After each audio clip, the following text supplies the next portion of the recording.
Hi, hello, welcome.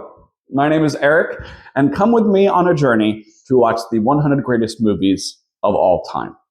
Every decade since 1952, the Film and Sound magazine, Sight and Sound, polls over 1,600 critics and people in the industry to put out the new 100 greats. Their most recent list, released in 2022, a year that would see the first female-directed film make not just the top 10, but number 1. It was also a year that would change my life, for the better and for the worse. In 2022, my father became very ill.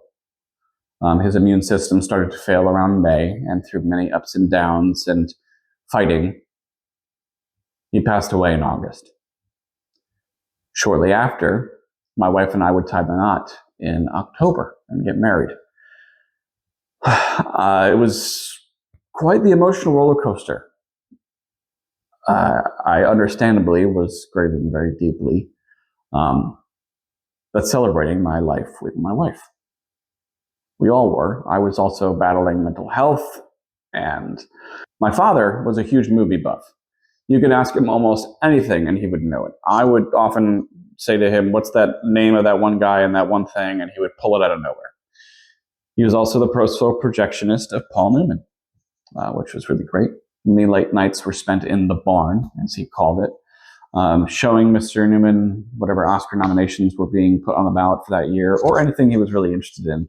I was even one time begging my father to let me go because I really wanted to see a movie that he was showing, Finding Neverland. I'll tell that story in another video if you want. The idea for this series started in 2023, but I was not in the right mindset to create or watch much of anything.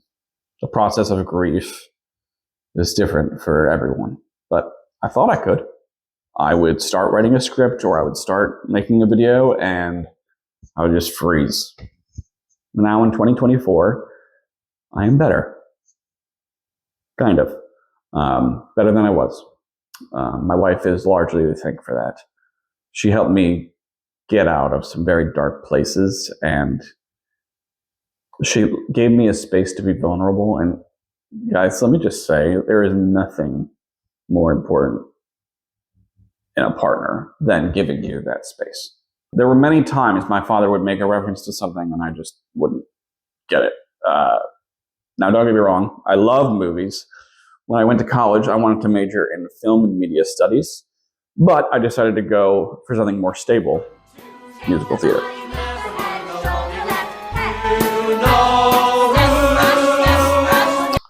But where he was watching Apocalypse Now, I was over here watching Samurai Cop. I would say, "Okay, Dad, we'll watch it next time." Or, "That sounds really cool. When I get back from college, we'll watch it with Uncle Joe."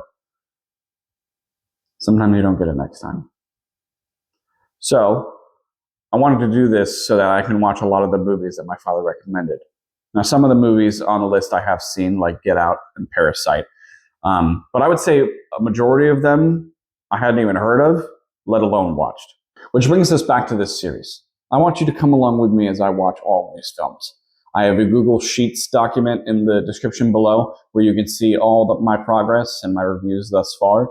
And I'll be letting out a review every week in depth about what I felt about the film and cinematography, the sound design, everything like that. I'll also be using my local library to try to watch all of these films on as much physical media as possible and go in depth about what the benefits are and things like that. I have my own thoughts about streaming versus physical media, but we could save that for another video. Thank you all so much for watching. It already means the world to me. And if you could just hit that subscribe button and like the video and also ring that bell for notifications to know when new uploads would come out, that would be very much appreciated. And in the words of Truman Burbank, good afternoon, good evening, and good night.